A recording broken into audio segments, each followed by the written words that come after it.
A heavy iron hammer strikes a blank disk of silver. In an instant, brute force stamps a king's name into the metal. Popular history often frames 8th century Britain through the lens of the Dark Ages, an era defined by chaotic warlords and primitive tribalism. The historical reality of the Mercian supremacy was a period of calculated administrative organization. Between 716 and 825, the kingdom of Mercia dominated its neighbors through ruthless central authority. King Offa, who took the throne in 757, functioned as a centralizing state builder and an economic executive. He operated through institutional systems rather than the folklore of the warrior king. His reign is defined by 3 specific mechanisms: a standardized silver penny, a 150-mile earthen trench, and a diplomatic trade letter resolving a continental embargo. These artifacts served as the physical infrastructure Offa used to forge a fractured island into an integrated economic machine. Before Offa's reforms, the Anglo-Saxon economy relied on localized barter and anonymous silver coins known as scatas. These small pennies lacked a standardized weight or a central authority's mark. This presented a structural problem for the Mercian state. An untraceable, decentralized economy is impossible for a central government to tax or regulate effectively. Offa responded with a draconian monetary policy, eradicating old currencies in favor of a new medium-weight silver penny. This coin was broader, thinner, and carried his explicit royal mandate. This silver penny shows the shift toward state branding. The central cross design established a standardized aesthetic, making the state visible in every transaction.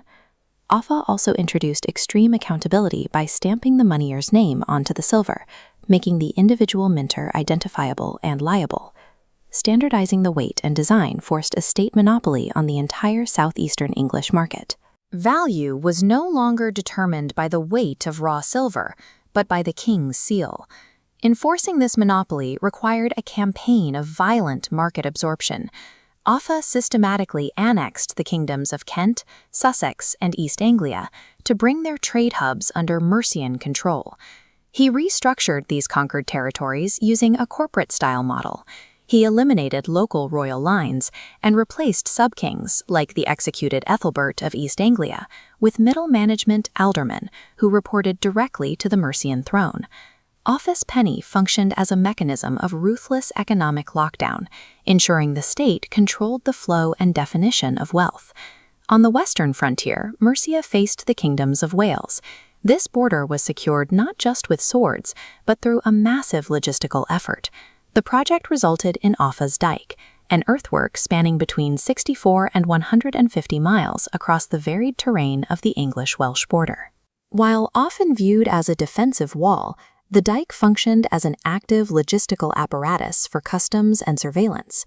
It was a managed border designed to regulate movement. The surviving embankment proves the immense volume of earth displaced during construction. This state-level engineering project required the mobilization of a massive, organized workforce.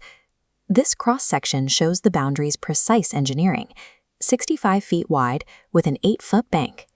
The ditch was dug on the Welsh side, with displaced soil piled on the Mercian side, providing patrols an uninterrupted one-way view into Wales. The dike served an economic utility by dictating trade choke points. It forced merchants to pass through specific gateways where incoming Welsh goods could be inspected and heavily taxed. To build a work of this scale, Offa utilized the tribal hittage system. This was a corvée labor draft that required local populations to build and maintain specific lengths of the earthwork as a tax to the king. Offa's Dyke stood as a physical manifestation of state power, a boundary designed to secure agricultural assets and dictate regional trade terms. By the late 8th century, Charlemagne had established Francia as the dominant economic power in Europe. His empire stretched from the Atlantic to the Great Hungarian Plain. The documented interactions between Charlemagne and Offa represent a tense negotiation between rival geopolitical CEOs managing a shared continental market. In 789, a trade breakdown was triggered when Charlemagne proposed a royal marriage between his son and one of Offa's daughters. Offa issued a calculated counter-demand, requesting a reciprocal marriage for his own son, Egfrith. This was an assertion of equal geopolitical status that Charlemagne viewed as an insult. Charlemagne retaliated with a heavy-handed economic embargo, locking down Frankish ports and forbidding any English merchant ships from landing in his territory. This letter from 796 is a formal treaty ending the trade war. Written in dense Latin, the correspondence details specific supply chain grievances, such as the exact length of English wool cloaks traded for Frankish black stones, the transactional concerns of highly organized states, the struck silver, the dug earth, and the signed treaty. The Anglo-Saxon machine was a systemic proto-state built on extraction, central money, and hard borders.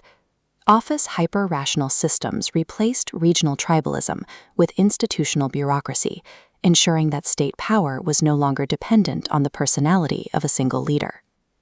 Although Offa's direct lineage failed within months of his death in 796, the economic systems he established became permanent fixtures of the English state. Offa's legacy remains the permanent, structural blueprint for the English bureaucratic state.